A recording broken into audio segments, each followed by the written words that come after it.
Hi hello ಎಲ್ಲರಿಗೂ ನಮಸ್ಕಾರ, welcome to my channel. ಈ ರೀತಿ ಬದನೆಕಾಯಿನ ಸುಟ್ಟು ಚಟ್ನಿ ಮಾಡಿದರೆ ಎಷ್ಟು ರುಚಿಯಾಗತ್ತೆ ಗೊತ್ತಾ. ಆ ಚಟ್ನಿ ಊಟಕ್ಕೆ ಸೈಡ್ ಡಿಶ್ ಆಗಿ ಮಾಡ್ಕೊಳ್ಬೋದು ಅಥವಾ ಚಪಾತಿ ಏನಾದರೂ ತಿನ್ನೋದಕ್ಕೆ ಕೂಡ ತುಂಬ ರುಚಿಯಾಗಿರುತ್ತೆ. ಈ ಚಟ್ನಿ ಮಾಡೋದಕ್ಕೆ ಮೊದಲಿಗೆ ನಾನು ಬದನೆಕಾಯಿನ ಸುಟ್ಕೊಳ್ತಿದ್ದೀನಿ. ಬದನೆಕಾಯಿ ಜೊತೆಗೆ ಹಾಗೆ 2 ಹಸಿಮೆಣಸು ಖಾರಕ್ಕೆ ಎಷ್ಟು ಬೇಕಂತ ನೋಡಿಕೊಂಡು, ಹಾಗೆ 1 ಗಡ್ಡೆ ಆಗುವಷ್ಟು ಬೆಳ್ಳುಳ್ಳಿನ ಕೂಡ ಈ ರೀತಿ ಗ್ಯಾಸ್ ಸ್ಟವ್ ಆನ್ ಮಾಡಿ ಅದರ ಮೇಲೆ ಒಂದು ಸ್ಟ್ಯಾಂಡ್ ಇಟ್ಟು ನಂತರ ಬದನೆಕಾಯಿನ ಈ ರೀತಿ ಚೆನ್ನಾಗಿ ಸುಟ್ಕೊಳ್ಳಿ.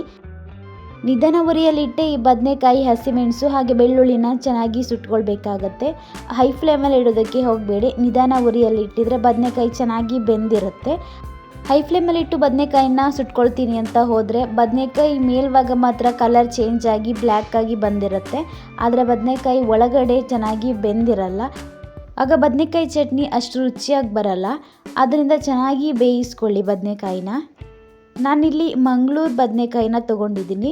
ನಿಮಗೆ ಯಾವ ಬದನೆಕಾಯಿ ಸಿಗುತ್ತೋ ಅದನ್ನ ತೊಗೊಂಡು ಈ ರೀತಿ ಚಟ್ನಿ ಮಾಡ್ಕೊಳ್ಬೋದು, ಅದು ಕೂಡ ರುಚಿಯಾಗಿರುತ್ತೆ.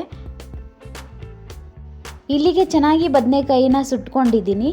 ಈ ರೀತಿ ಕಲರ್ ಚೇಂಜ್ ಆಗಬೇಕು, ಹಾಗೆ ಚೆನ್ನಾಗಿ ಬದನೆಕಾಯಿ ಕೂಡ ಬೆಂದಿರಬೇಕು. ಈಗ ಇದಾಗಿದೆ, ಸ್ಟವ್ ಆಫ್ ಮಾಡ್ಕೊಳ್ತೀನಿ.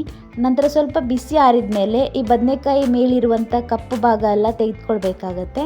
ತೆಗೆದು ನಂತರ ಇದನ್ನ ನಾವು ಚಟ್ನಿ ಮಾಡಬೇಕು. ಮೊದಲಿಗೆ ನಾನು ಇದ್ರ ಮೇಲಿರುವಂಥ ಕಪ್ಪು ಭಾಗನ ತೆಗಿತೀನಿ. ಈ ರೀತಿ ಕಪ್ಪು ಸಿಪ್ಪೆನೆಲ್ಲ ತೆಗೆದ ಮೇಲೆ ಇದನ್ನ ನಾನು ಒಂದು ಪಾತ್ರೆಗೆ ಹಾಕ್ತಾ ಇದ್ದೀನಿ. ಇದರದ್ದು ತೊಟ್ಟನ್ನು ಕಟ್ ಮಾಡಿ ನಂತರ ಈ ಬದನೆಕಾಯಿನ ಒಂದು ಪಾತ್ರೆಗೆ ಹಾಕೊಳ್ಳಿ.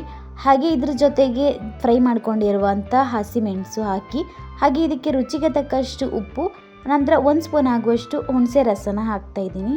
ಇದನ್ನ ಚೆನ್ನಾಗಿ ಸ್ಮ್ಯಾಶ್ ಮಾಡ್ಕೊಳ್ಳಿ. ಹಾಗೆ ಇದ್ರ ಜೊತೆಗೆ ಸುಟ್ಟಿಟ್ಕೊಂಡಿರುವಂಥ ಬೆಳ್ಳುಳ್ಳಿನ ಹಾಕ್ಕೊಳ್ಳಿ. ನಾನು ಬೆಳ್ಳುಳ್ಳಿ ಮೇಲ್ಭಾಗದಲ್ಲಿರುವಂಥ ಸಿಪ್ಪೆನ ತೆಗೆದು ಹಾಕ್ತಾ ಇದ್ದೀನಿ ಈ ಚಟ್ನಿಗೆ.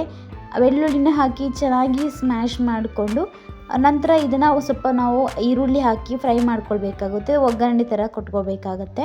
ಆಗ ತುಂಬಾ ರುಚಿಯಾಗಿರುತ್ತೆ ಈ ಬದನೆಕಾಯಿ ಚಟ್ನಿ.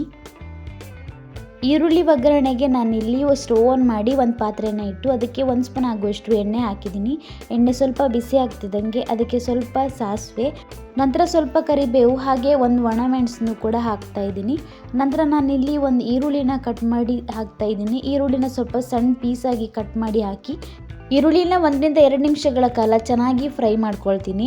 ಈರುಳ್ಳಿ ಚೆನ್ನಾಗಿ ಫ್ರೈ ಆದಮೇಲೆ ಇದಕ್ಕೆ ನಾನು ಬದನೆಕಾಯಿ ಚಟ್ನಿನ ಹಾಕಿ ಮತ್ತೆ ಸ್ವಲ್ಪ ಫ್ರೈ ಮಾಡ್ಕೊಳ್ತೀನಿ. ಈರುಳ್ಳಿನ ಚೆನ್ನಾಗಿ ಫ್ರೈ ಮಾಡ್ಕೊಳ್ಳಿ, ಇಲ್ಲಾಂದರೆ ಬೇಗ ಹಾಳಾಗುತ್ತೆ ಬದನೆಕಾಯಿ ಚಟ್ನಿ. ಆದ್ದರಿಂದ ಈರುಳ್ಳಿ ಫ್ರೈ ಆದಮೇಲೆ ಈ ಬದನೆಕಾಯಿ ಚಟ್ನಿ ಸ್ಮ್ಯಾಶ್ ಮಾಡಿರೋದನ್ನ ಹಾಕಿ ನಂತರ ಮಿಕ್ಸ್ ಮಾಡ್ಕೊಳ್ಳಿ. ಮಿಕ್ಸ್ ಮಾಡ್ಕೊಂಡು ನಂತರ ಬದನೆಕಾಯಿನ 1 ನಿಮಿಷಗಳ ಕಾಲ ಚೆನ್ನಾಗಿ ಈರುಳ್ಳಿ ಜೊತೆ ಫ್ರೈ ಮಾಡಿಕೊಂಡು ಸ್ಟವ್ ಆಫ್ ಮಾಡ್ಕೊಳ್ಳಿ. ಈಗ ತುಂಬ ರುಚಿಯಾಗಿರುವಂಥ ಸುಟ್ಟು ಬದನೆಕಾಯಿ ಚಟ್ನಿ ರೆಡಿಯಾಗಿದೆ. ಇದಕ್ಕೆ ನಮ್ಮ ಕಡೆ ಸುಟ್ಟು ಬದನೆಕಾಯಿ ಬಜ್ಜಿ ಅಂತ ಹೇಳ್ತೀವಿ. ನೀವೊಂದ್ಸಲ ಸುಟ್ಟು ಬದನೆಕಾಯಿ ಬಜ್ಜಿನ ಟ್ರೈ ಮಾಡಿ, ಹಾಗೆ ಹೇಗೆ ಬಂದಿದೆ ಅಂತ ಕಮೆಂಟ್ ಮಾಡಿ. ನಿಮ್ಗೆ ಈ ವಿಡಿಯೋ ಇಷ್ಟ ಆಗಿದ್ರೆ ಪ್ಲೀಸ್ ಒಂದು ಲೈಕ್ ಮಾಡಿ, ಶೇರ್ ಮಾಡಿ, ಕಮೆಂಟ್ ಮಾಡಿ. ಹಾಗೆ ನಮ್ಮ ಚಾನಲನ್ನು ಸಬ್ಸ್ಕ್ರೈಬ್ ಮಾಡಿಕೊಂಡು ನಮ್ಮ ಚಾನಲ್ಗೆ ಸಪೋರ್ಟ್ ಮಾಡಿ. Thank you.